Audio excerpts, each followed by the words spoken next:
Sebenarnya sudah sangat jelas ya bahwa kita sebagai warga negara, sebagai anak-anak bangsa itu harus mencintai negara kita sendiri. Kita lahir, kita hidup, kita besar, kita sekolah di negeri ini, dan kita berkewajiban membangun negeri ini.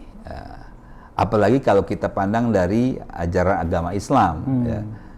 Islam visinya adalah rahmatan lil alamin. Islam itu harus terus-menerus memproduksi kebaikan-kebaikan. Nurul Talk. Bincang santai bersama Nurul Fikri. Kunjungi channel kami di nurulfikri.sh.id.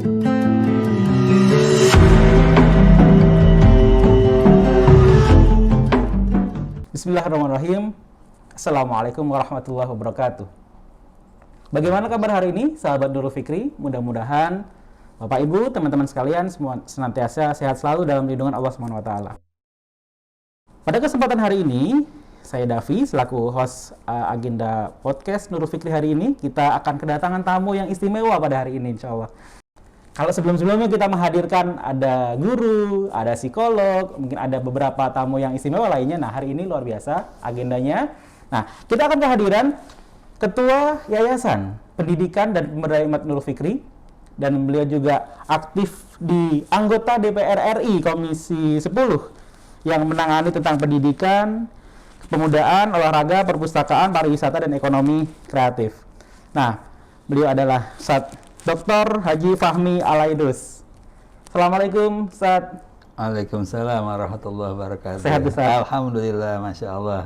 Tadi langsung habis dari DPR? Iya, tadi ada rapat. Setelah selesai, langsung kemari. Masya Allah. Nah, Bapak Ibu sekalian, sahabat Nurul Fikri, ini karena kita juga sudah divaksin dan juga kita sudah negatif ya Ustaz ya? Iya, positif. Dan kita sehat, dalam kondisi sehat. Alhamdulillah. Nah, insya Allah dalam pembahasan perbincangan hari ini kita akan melepas masker. Ini juga kita ada jaga jarak ya Ustaz. Iya. Ya. Baik. Ya Ustaz, hari ini kita akan berbincang Ustaz tentang pendidikan nasional, tentang Nurul Fikri, dan tentang bagaimana peran Nurul Fikri dalam meningkatkan mutu pendidikan di Indonesia, Ustaz. Ya, mungkin awalan Ustaz bisa memberikan gambaran kepada kami dan kepada para pemirsa YouTube di SIT Nurul Fikri ini tentang bagaimana peran Nurul Fikri dalam pendidikan nasional di Indonesia. Ya, ya terima kasih Davi. Mudah-mudahan semua kita sehat walafiat ya di masa pandemi. Alhamdulillah kita buka masker nih ya, artinya kita tunjukkan bahwa kita sehat, tetap jaga jarak, dan kita selalu berupaya untuk bersih ya. Bicara soal pendidikan, sejak awal pendirian, Nurul Fikri selalu komitmen kepada mutu pendidikan.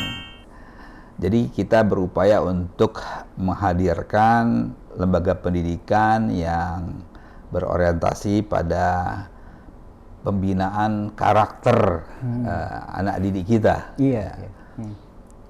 Tentu karakter yang dimaksud ini menyeluruh ya, sesuai dengan apa yang diinginkan oleh semua kita, termasuk kecerdasan dan juga termasuk kepribadian.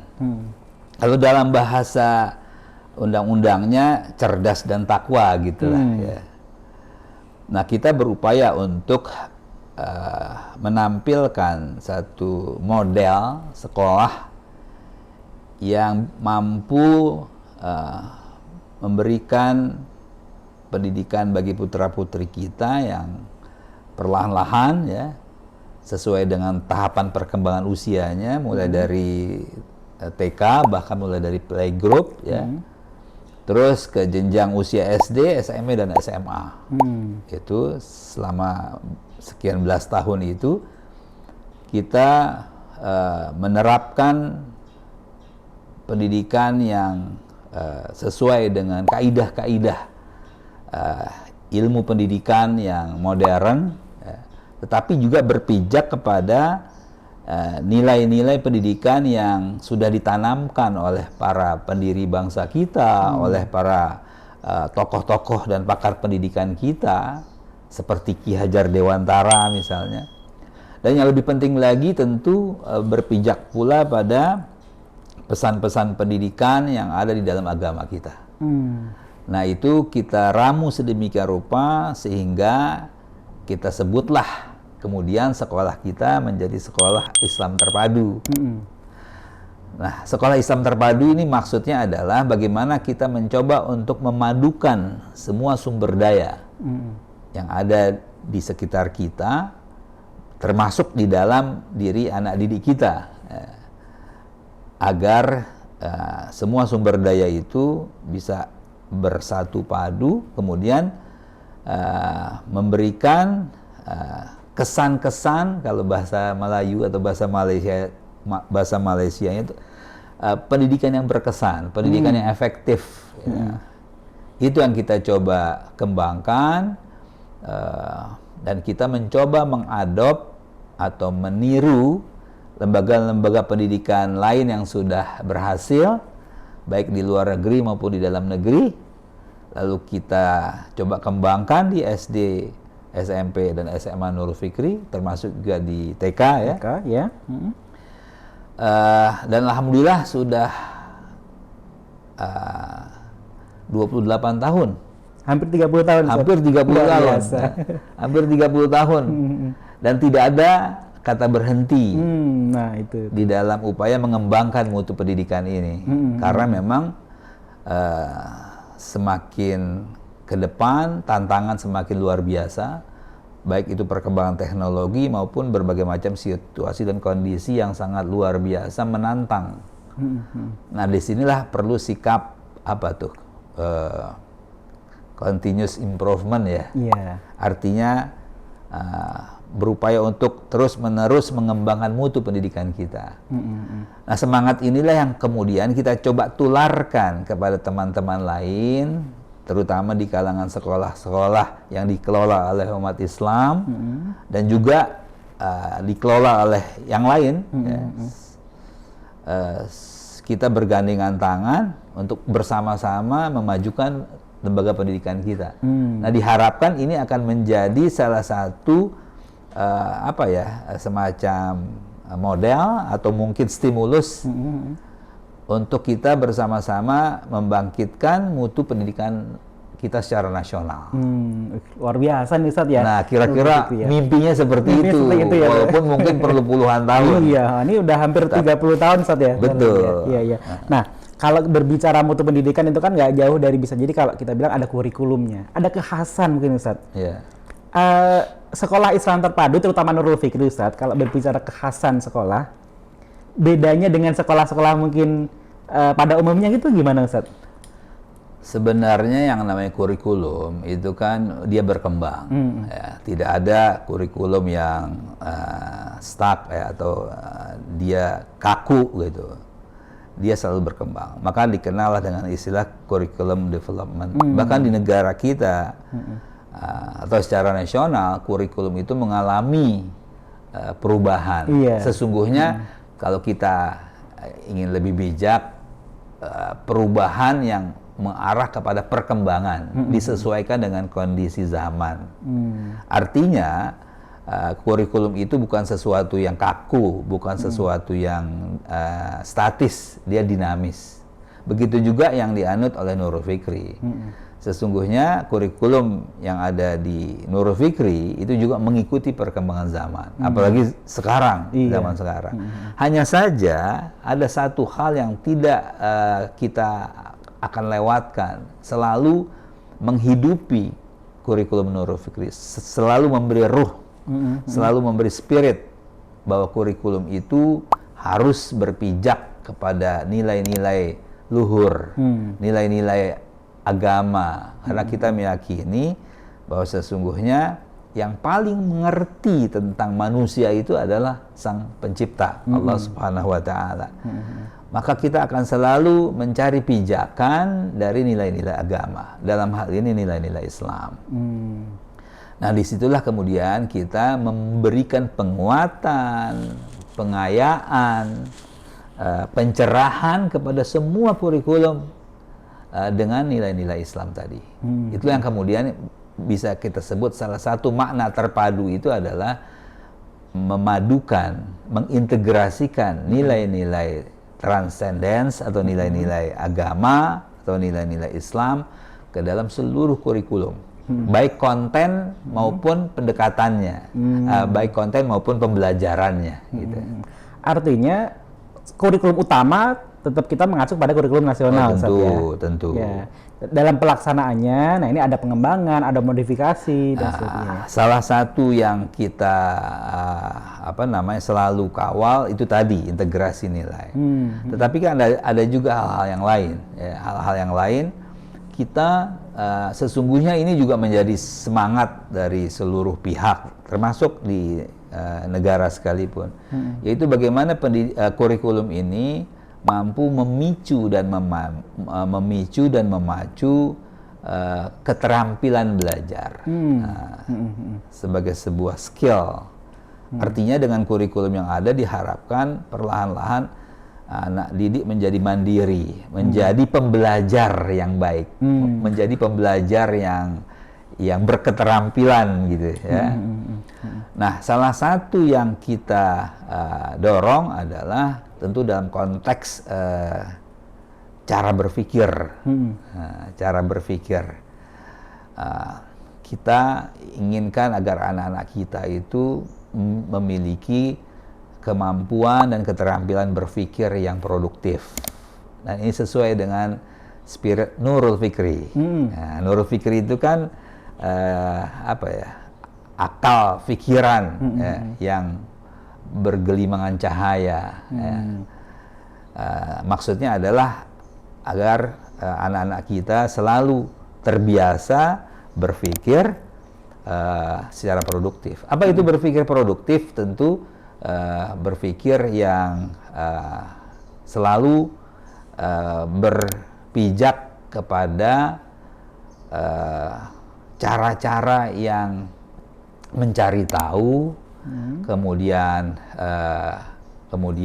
dari hasil cari tahu itu, kemudian dia melakukan berbagai macam analisis, ya. Kemudian sesudah itu dia berkreasi, berinovasi, dan akhirnya berkarya atau berproduksi. Itu yang kemudian kita sebut dengan HOTS.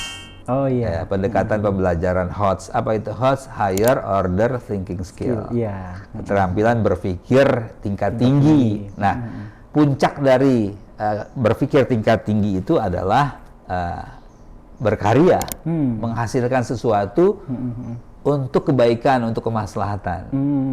Nah, ini sejalan dengan apa yang kita inginkan, bahwa setiap anak didik kita menjadi manusia-manusia terbaik.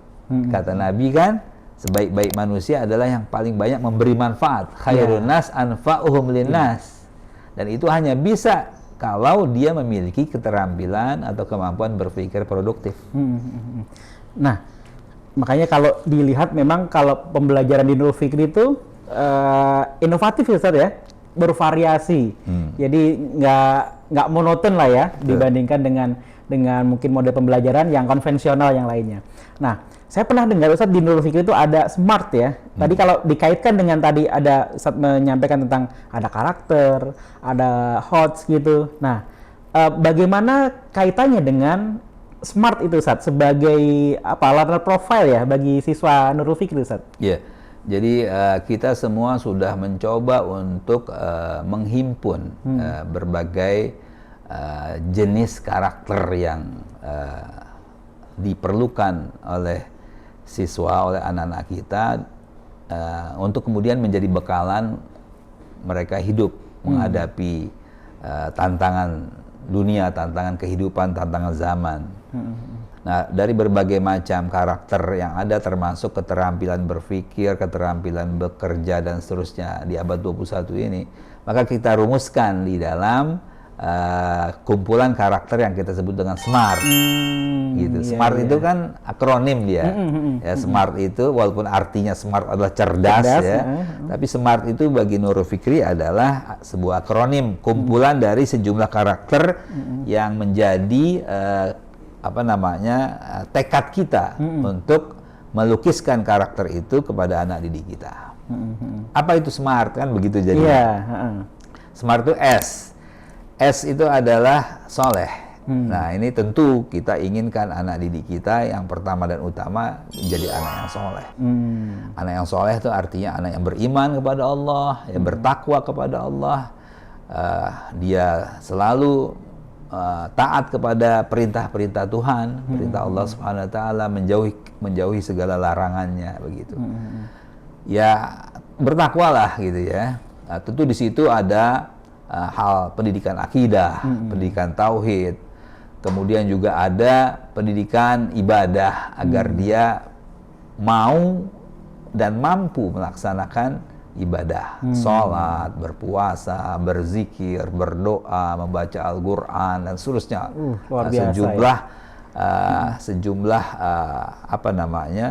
target-target pembelajaran yang mulai dari TK sampai SMA itu perlahan-lahan diberikan kepada anak didik kita, ya. Soleh. Ya. Itu dambaan orang tua banget tuh, Ustaz. Iya, makanya kita berharap siapa yang tidak kepingin punya anak yang soleh. Iya. Kan anak yang soleh yang kemudian dia mendoakan kedua orang tuanya, itu investasi. Tabungan yang luar biasa buat orang tua. Orang tua akan mendapatkan harta karun kalau ada satu saja anak yang soleh dan mendoakan kebaikan bagi kedua orang tuanya, Masya Allah. Apalagi dia punya 2, punya 3, punya 6 anak, 7 anak, Masya Allah. Nah itulah yang kita inginkan. Tapi bukan cuma sekedar soleh, kita lengkapi lagi dengan M, smart M ya, SM, muslih. Muslih ini lebih berorientasi kepada kecerdasan sosial. Muslih itu berarti dia menjadi pemberdaya. Muslih ini berarti dia menjadi anak-anak atau kelak insya Allah menjadi orang yang peduli kepada orang lain. Mulai dari melatih kebiasaan dia bersedekah, Jumat berkah. Kita sampaikan hadis-hadis yang memberikan kabar gembira kepada orang yang selalu berbuat baik kepada orang lain, memudahkan orang yang sedang kesulitan, berbaik kepada tetangga, berbaik kepada kerabat, orang tua, bahkan berbaik kepada binatang sekalipun. Ya. Ini selalu dikembangkan, ya, selalu dirumuskan di dalam satu kurikulum pembentukan karakter muslih. Kelak di kemudian hari apabila dia menjadi orang-orang yang memiliki kemampuan dan keterampilan, muslih inilah yang kita harapkan itu menjadi kunci bagi dia sebagai orang yang bermanfaat, memberikan manfaat, kebaikan kepada masyarakatnya. Artinya hablum minallahnya dapat, hablum minannasnya juga dapat gitu, Ustaz ya. Nah, untuk bisa dapat soleh dan muslih, tentu kita juga harus asah, asih dan asuh yang A-nya. Kan smart ya, SMA. A itu cerdas. Ya. Cerdas ya. Kita ambil kan di kata cerdas itu ada A, ada huruf cerdas A, gitu. Nah, tentu harus cerdas. Cerdas ini bisa dilatih sesuai dengan kemampuan dan kapasitasnya dalam berpikir. Maka pembelajaran di Nurul Fikri ini insya Allah akan memberikan stimulasi, ya, memberikan fasilitasi agar anak-anak itu memang terbiasa menggunakan pendekatan berpikir tingkat tinggi. Ya, yang tadi saya katakan sebelumnya. Cerdas. Hampir semua pembelajaran selalu didekati dengan pendekatan pembelajaran tingkat tinggi. Bahkan nanti ujungnya kita akan melihat sekolah kita ini mengembangkan riset. Wah, riset itu kan aktivitas ilmiah yang paling tinggi, aktivitas berpikir yang paling complicated. Nah, kita sudah biasakan mereka riset sejak TK. Sejak TK, Masya Allah. Nah, ini yang barangkali akan terus memicu dan memacu mengembangkan kemampuan berpikir anak. Insya Allah lulusan Nurul Fikri adalah anak-anak yang cerdas. Gitu. Iya. Nah, kemudian sesudah itu R. R ini mandiri. Mandiri. Tentu kita inginkan anak-anak kita ini mandiri. Mandiri itu artinya ya dia bisa memenuhi seluruh keperluannya, kebutuhannya sendiri. Dengan bersandar tentu kepada Allah Subhanahu Wa Taala ya. Mandiri dalam artian dia cakap, dia memiliki kemampuan dalam berbagai hal. itu mandiri, tidak manja, ya, selalu optimis, ya, tidak bergantung pada orang lain. Bergantung pada orang lain. Ini kita lakukan dengan berbagai macam pembiasaan. Yang kelima T ya, smart, terampil, ya kan, smart, ya, terampil. Nah, ini kita bekali, mudah-mudahan anak-anak SIT Nurul Fikri itu juga memiliki berbagai macam keterampilan yang dia sukai, ya, yang dia senangi. Ini akan menjadi bekalan hidup. Terutama dalam konteks ini yang ditekankan adalah yang disebut dengan soft skill, ya, keterampilan soft skill. Atau life skill gitu ya. Keterampilan bekerja dalam kelompok, keterampilan public speaking, keterampilan membuat perencanaan, gitulah kira-kira ya. Di samping keterampilan lain. Dan keterampilan seperti tadi public speaking itu kan nggak ada ya materi pembelajaran public speaking, sepertinya nggak ada ya. Cuma memang dengan di Nurul Fikri dengan konsep pembelajaran yang implementatif tadi, bagaimana di kegiatan siswanya, bagaimana di desain kegiatan di luar kelas seperti Excel dan sebagainya. Nah, itu bisa membentuk siswa yang memiliki keterampilan tentu yang dibutuhkan di abad 21 tentunya. Kita harapkan begitu. Apalagi kan mereka ini berada di dalam satu sistem sekolah yang memang didesain bahwa seluruh kegiatan, baik itu kurikulum,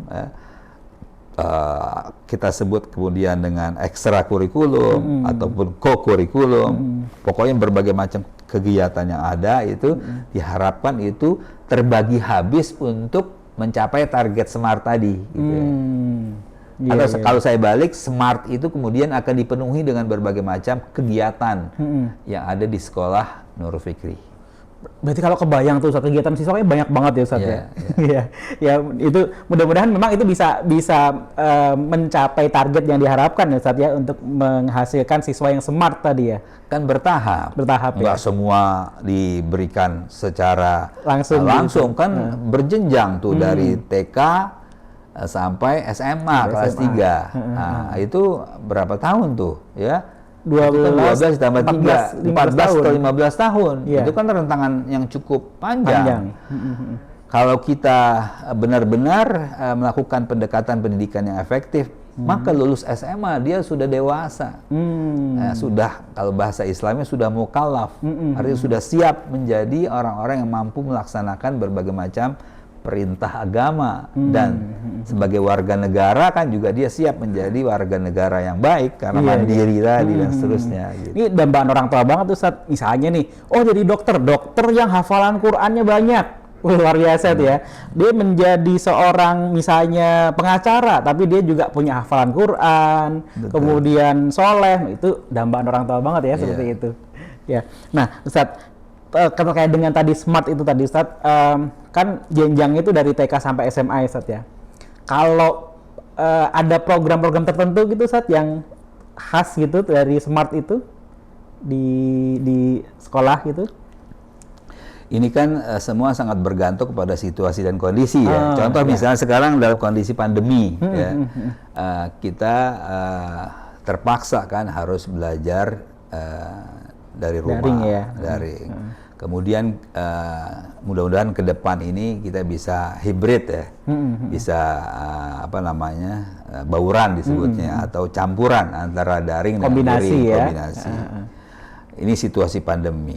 Kemudian juga kalau dalam suasana normal itu kan kesempatannya juga lebih luas lagi. Artinya selama 28 tahun hampir 30 tahun ini berbagai macam pilihan program itu sangat luar biasa. Tersedia banyak sekali.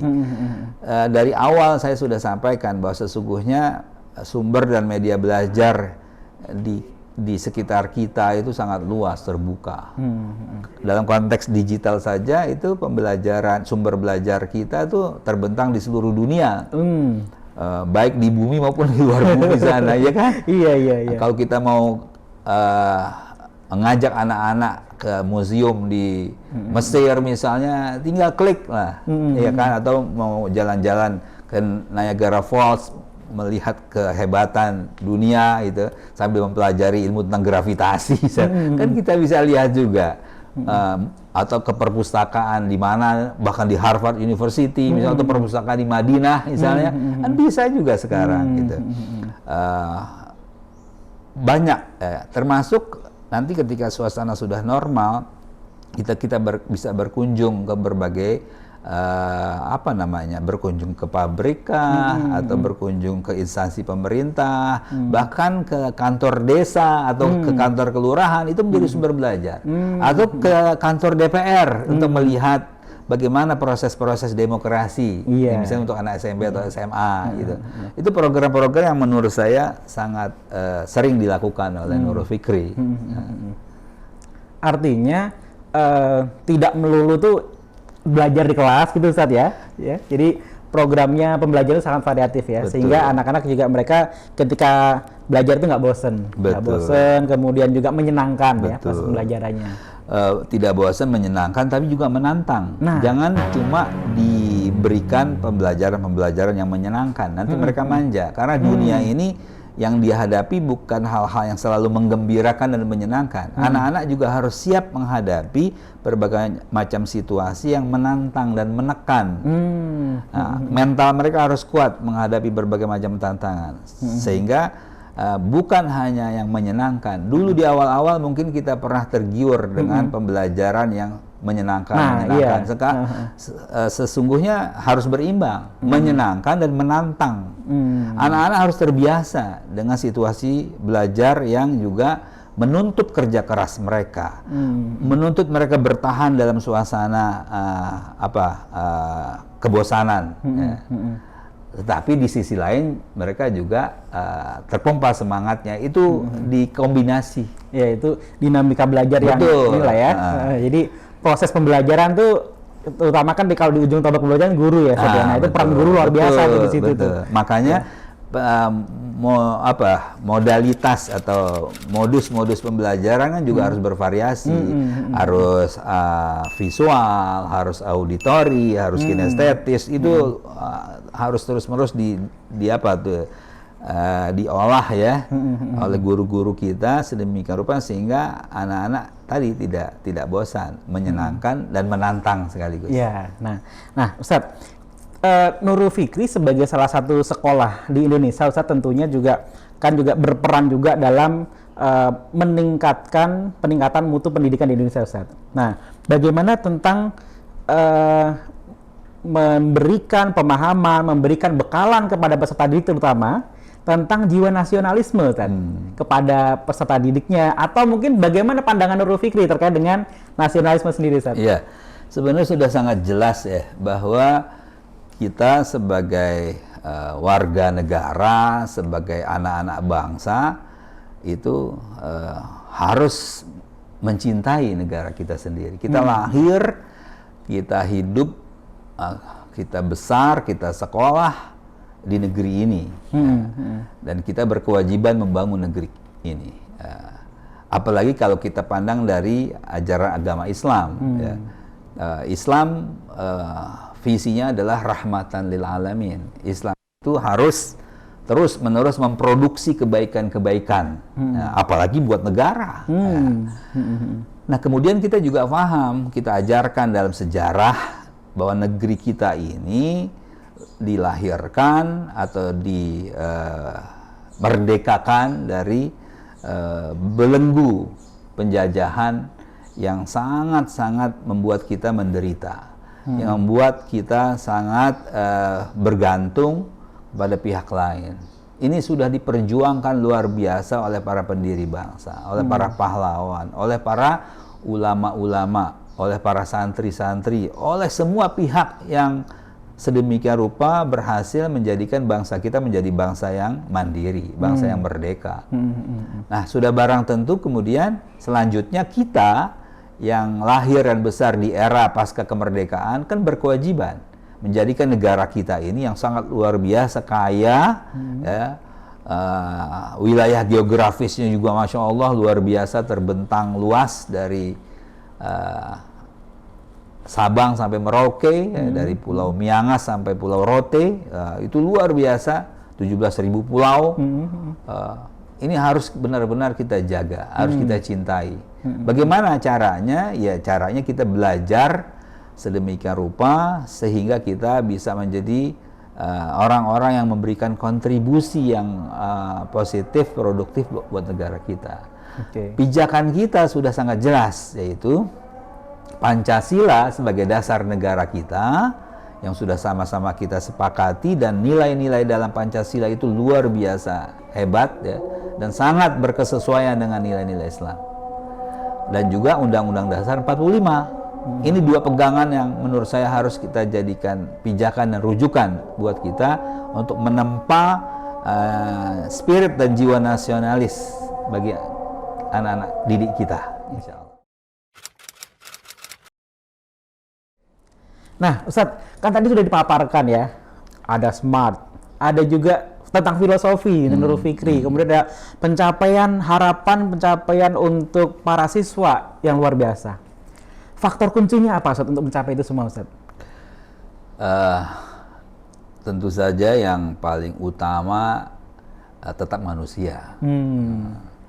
Jadi dari semua faktor yang bisa menjadikan tercapainya target pembelajaran atau tujuan pendidikan kita itu berpulang kembali kepada kita, kepada manusia. Nah tentu yang pertama adalah orang tua murid. Ya, orang tua murid ini menjadi penting. Dialah yang menjadi faktor penentu kemana dan di mana anak-anak itu disekolahkan, ya kan? Artinya orang tua harus benar-benar memilih lembaga pendidikan atau sekolah untuk perkembangan anak-anaknya, bahkan sejak usia dini. Ya. Salah memilih itu akan fatal akibatnya, atau kalau tidak fatal, anak itu akan berkembang biasa-biasa saja, gitu loh. Nah ini berarti kan faktor utama ada di orang tua. Jadi ada upaya yang serius bagi orang tua untuk memberikan, memfasilitasi lingkungan pendidikan yang kondusif bagi anak-anaknya gitu. Nah kemudian sudah itu ketika anak-anak kita, anak-anak Bapak Ibu sekalian memilih sekolah, maka di dalam lembaga sekolah itu lagi-lagi yang berperan kunci adalah guru. Guru ya. Ya, kepala sekolah dan guru. Atau kita sebut tenaga pendidikan, tenaga pendidik dan tenaga kependidikan. Artinya semua SDM yang ada di sekolah. Nah, guru itu ujung tombak. Karena gurulah yang menerjemahkan tujuan pendidikan, kurikulum dan sebagainya ke dalam aktivitas pembelajaran antara dia dengan siswa, dengan murid. Dialah yang paling menentukan di dalam satu lingkungan pembelajaran, ya, guru dan murid kemudian mengembangkan interaksi pembelajaran. Nah, alhamdulillah kita di Nurul Fikri sejak awal yang pertama dan utama kita kembangkan adalah guru. Nah, setelah mereka berada bersama kita, para guru yang tentu kita lakukan proses seleksi ya, maka yang pertama dan utama kita periksa dan kita yakini bahwa guru-guru kita di Nurul Fikri ini memiliki jiwa atau panggilan mengajar, sehingga ketika dia menjalankan tugas-tugas mengajar dan mendidik anak-anak kita di sini itu berdedikasi tinggi, punya integritas. Jadi memang yang selalu terus-menerus kita ingatkan kepada para guru kita di sini adalah bahwa mengajar, mendidik itu adalah panggilan ilahi. Mendidik dan mengajar itu adalah tugas mulianya para nabi dan rasul. Tugas mulianya para ulama.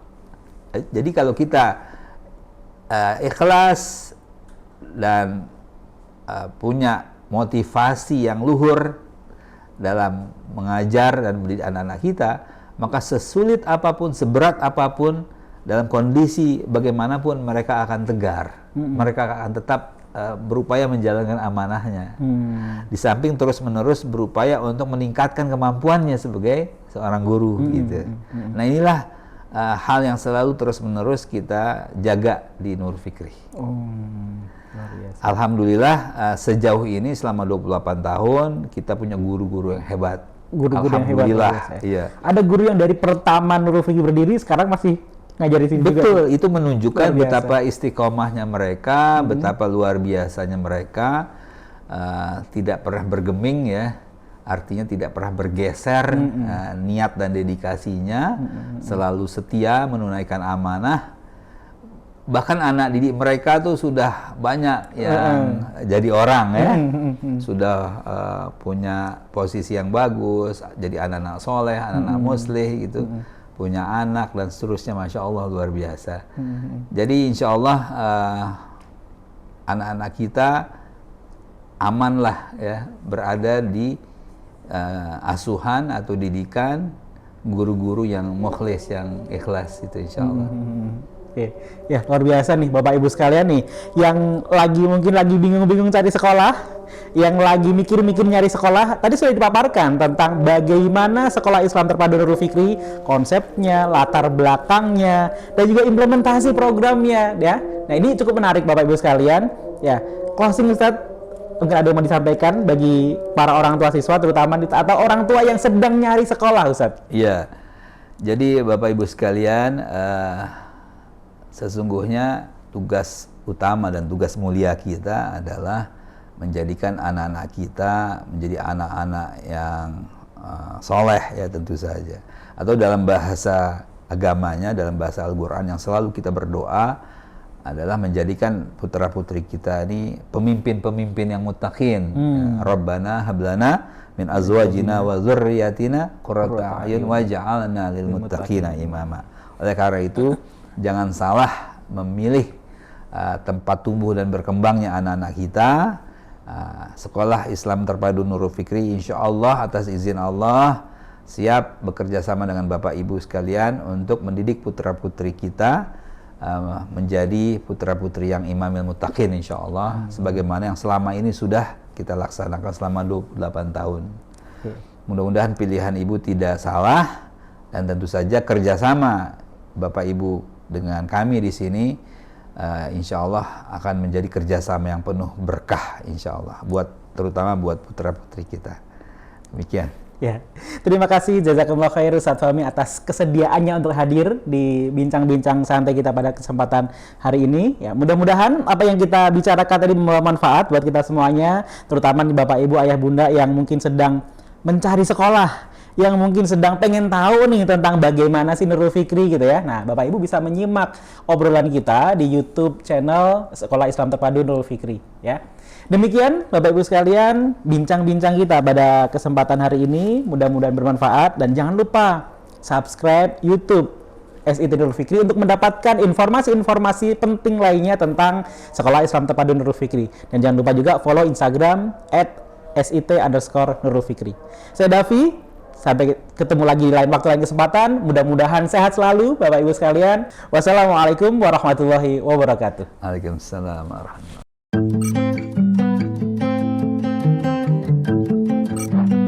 Nufitalk, bincang santai bersama Nurul Fikri. Kunjungi channel kami di nurulfikri.sh.id.